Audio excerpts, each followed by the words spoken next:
আজ আমি রান্না করব দেশি চিকেন। আমি এর ভেতরে টক দই দেব না, লেবু দেব। আমি এখন সবকিছু দিয়ে মাখিয়ে নেব।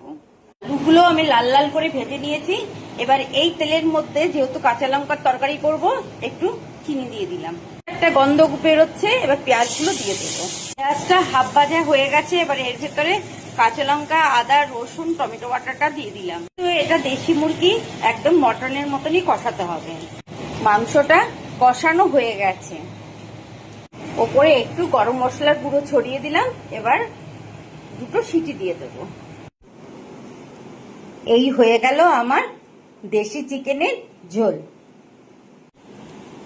দেখো তো বন্ধুরা, শীতের দুপুরে এইরকম গরম গরম দেশি চিকেনের ঝোল, সাথে একটা রসুন আর শসা, লেবু, আর কি চাই।